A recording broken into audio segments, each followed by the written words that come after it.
forgive me for this, but I wrote down what I wanted to say on this vlog, and I don't think I can say it out loud as well as I wrote it down, so I'm going to read it out loud to you. So, lately I've been having more problems with depression than I usually do. Depression runs in my family, and I also have an anxiety disorder. Granted, my case is a pretty mild one.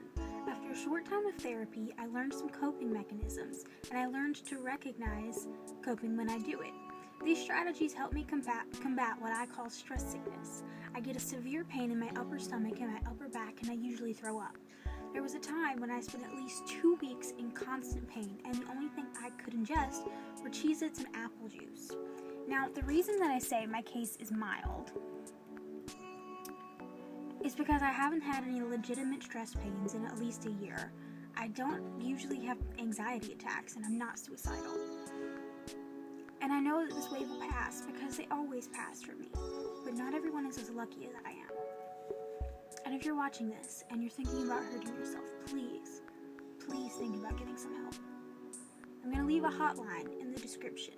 And I promise therapy isn't nearly as painful and narcissistic as it seems on TV. I promise.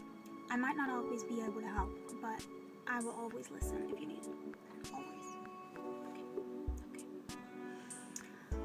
There are some organizations that can and will provide free help. I went to one of these organizations and I learned about coping mechanisms, so I thought I would share a few of my strategies with you guys. Now, I need to say this right now. I am not a professional. I have no idea what I'm talking about. These are just the things that help me personally. Some of them might work for you, some of them might not, and I encourage you to find out what does work for you. Now, my coping mechanisms. Oh, joy. Now, I've noticed that depression and anxiety, they intertwine a lot, so they're kind of like this. This is depression, this is anxiety, for me. Okay. Depression, anxiety, but then they go together, and then this is me, right? This is me, okay? Depression, anxiety, me. But if you look, you can still see which fingers are depression and which fingers are anxiety. You know what I mean? So a lot of these things, you don't really know if it's helping both or what, but some of these things you can look at whenever you're doing them and specifically say, this helps my anxiety or this helps my depression. So, yeah. That being said, I think I'm better at finding coping mechanisms for my anxiety than I am for my depression, but, it all helps. Some of these might seem kind of dumb, but, they help me, so maybe they'll help you. I hope so. Maybe they'll help someone. I don't know. But when I was in therapy, my therapist printed out this article, and he got me to read it, and it was about this man who he had anxiety. I think his anxiety was social anxiety specifically. And he would drive to the grocery store every day, and he would look at it, and he would see all the people there, and he would go, not today, I'll go tomorrow. And he never went to the grocery store. You know what I mean? And that's extremely debilitating. And whenever I went into therapy, it's almost the level I was at. So, I'm glad that I got that wake-up call or whatever. So my therapist suggested getting it over with. If there's something that you don't want to do, I know, it sounds cliche and ridiculous, and you're just like, oh really, Brittany, that's the best you can do? Yes, it's the best I can do. It works. It works for me. I've noticed that getting it over with, for me, typically helps when I'm depressed more than when I'm anxious. Because when I'm depressed, I don't want to get out of bed. Nothing interests me, not even the things that I'm insanely passionate about.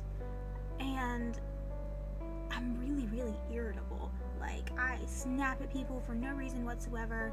I'll yell at my animals. Like, it's not pretty. Of course, I'll feel terrible afterwards, immediately.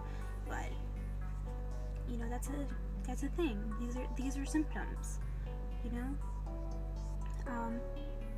So if I'm laying in bed and I know I need to do the dishes, if I can just force myself, because if it's one of those days when I have no interest in anything, I'm like, well, it's not like I really want to do anything. I might as well just go ahead and get the dishes done.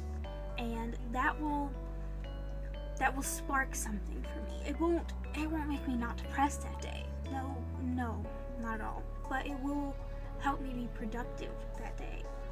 I get up and I do the dishes, and then I'm like, oh, well, there's water that's already hot. Why don't I get a shower? And I'm like, oh, well, I'm out of the shower now. Maybe I should put on a bra, instead of just pajamas. And that's another coping mechanism that I use, is putting on a bra when I don't want to do stuff. I don't know why. Putting on a bra makes me feel productive. It makes me feel like I need to do stuff. I might still be in pajamas, but it's not quite pajamas anymore if you're in a bra. You know what I mean? It's like you have to do something. I mean, you don't have to leave the house, but you need to do something, sweep the floor, or, feed the cat, anything. Showering helps me feel better. Showering helps with everything. Showering helps whenever I'm really anxious. Showering helps whenever I'm really depressed and I'm not into anything. Showering helps whenever I'm just emotional for whatever reason that's completely not related to mental illness. And Momo, I don't know if you guys remember, but Momo used to always say, every time we got out of the shower, she used to always look at us and go, you feel better now, don't you? And every time I don't feel good for any reason and I take a shower, I always think about that, and it makes me feel a little better. And I'm not sure if it makes me feel better because showering actually makes me feel better, or because it makes me think of Momo and that makes me happy. I don't know. But I do know that whenever I got stress sick a lot, showering was the only thing that helped at all, because it didn't stop hurting when I was in the shower. But if I got the water hot enough, then it hurt less, at least in my back. So another thing that my therapist suggested, therapy, ladies and gentlemen, was singing. See, I went to therapy whenever I was working at this place that it's probably, I don't know, I had the job description where I had to deal with all the people, and there were a lot of people. And I don't want to say that I only have social anxiety, but I definitely have social anxiety as well. You know what I mean? Just, if I see too many people in a day, it just, I don't know, it just kind of adds up on me, and it makes me irritable, and I get that feeling in my tummy. I know I can't describe the feeling. It's just a feeling in my tummy. It kind of makes me feel like crying, and it kind of makes me feel like throwing up at the same time. I'm not sure if that makes sense. But anyway, I was dealing with all these people, and I was telling him that I was having trouble forcing myself to go to work because I didn't like dealing with all these people, and it was hard for me to pretend to be happy whenever I was so miserable. And he suggested to me singing under my breath, and I'm sure I convinced tons of people up there that I was insane, because I'd be ringing them up while singing. Like, okay, yeah, whatever. Anyway, but yeah, and the song Sweet Serendipity really, I don't know, it just kind of stuck with me for that purpose. So if you ever hear me singing the chorus of that, I'm probably nervous about something, because the chorus, that whole song is all about how everything's gonna be okay, and I believe in fate so vigorously that it's practically religion.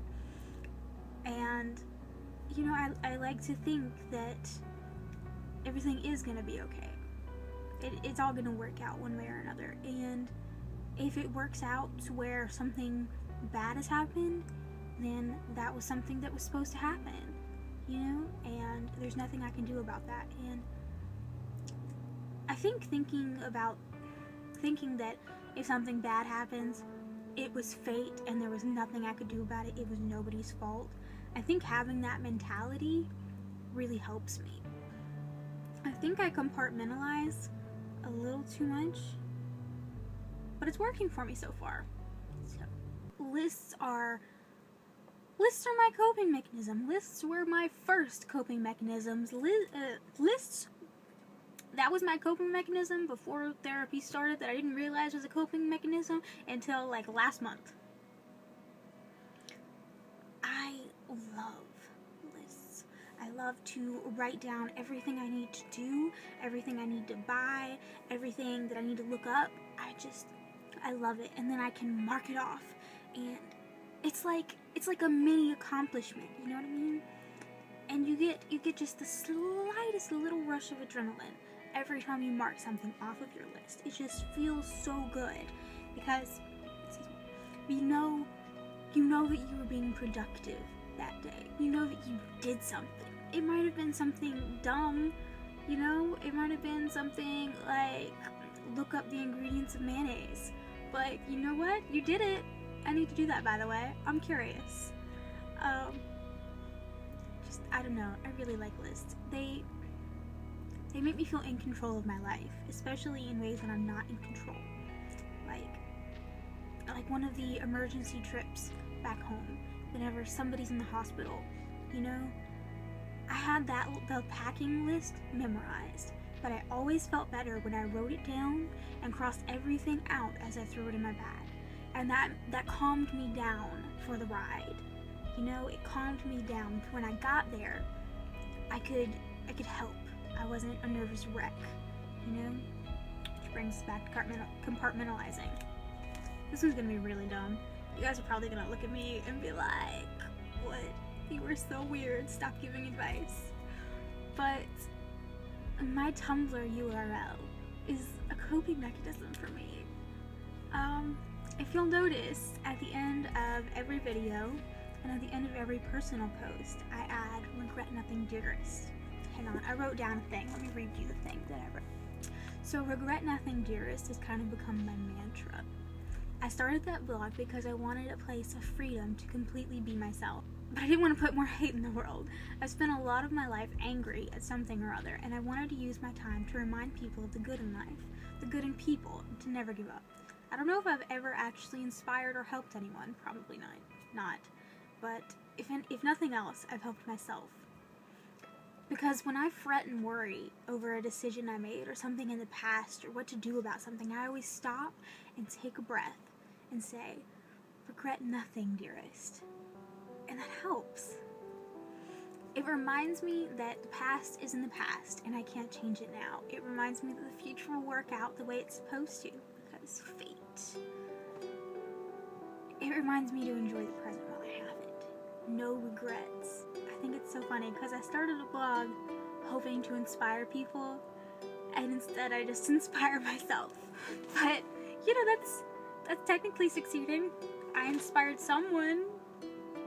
Another coping mechanism that probably isn't healthy, but it's something I do, is slight avoidance.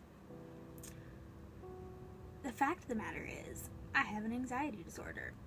I do not like people. I feel very uncomfortable and get irritable if I'm around too many people for too long.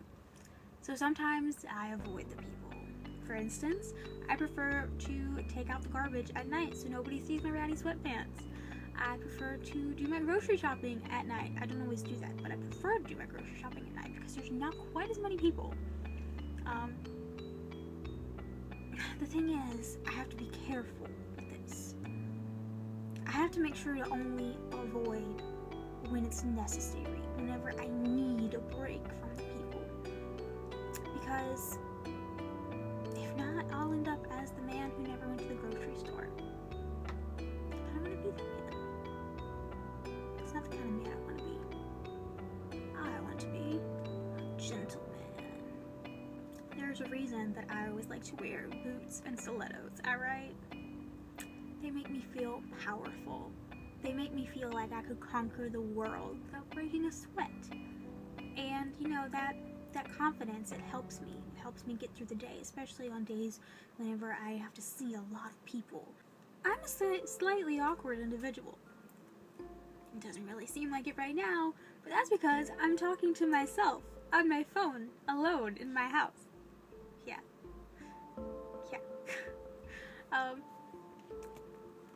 Or if I think about who I'm thinking about I'm talking to, I'm either talking to the two cousins that I've known my entire life, my best friends, or I'm talking to this audience that's imaginary that I feel personally connected to.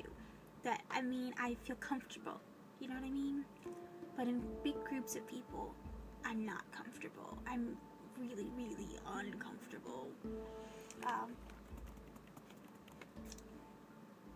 When I don't know someone, or if I'm in a room full of strangers, it takes me a while to relax. It takes me a while to warm up. So I try to cover how uncomfortable I am, even though my body language probably screams it, because I'm not very good at contorting my face to where it looks like it. You can read my emotions on my face, typically. I try to cover that with sarcasm and joking. I love to make people laugh. It's the best thing in the world. Like, don't get me wrong, I don't think I could ever do it professionally. Like, I would suck as a stand-up comedian, like, so hard. But I love making dumb jokes and puns, and I mean, people laugh, and I like that. A sense of humor is very important to me. But the fact is, I've had a pretty morbid life. I have. And it was bound to reflect in my personality. So, you know, I have a pretty morbid sense of humor, and sometimes I make morbid jokes. And a lot of people, they don't necessarily laugh at those, but I don't know, I guess there's a certain sort of power in making someone else uncomfortable.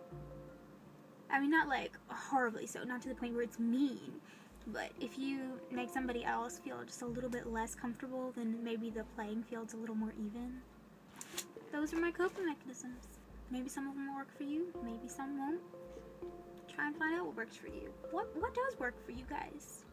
I mean, maybe you don't have problems with anxiety or depression, but, you know, maybe you have coping mechanisms for when you're just generally sad, because everybody gets sad, or when you have a bad day. So, until next time, regret nothing, dearest. I want you to know that my phone is stacked very precariously on top of my school books, my computer, a remote, my compact, and my blush. And I'm really afraid it's gonna fall if the cat, like, jumps off the bed or something.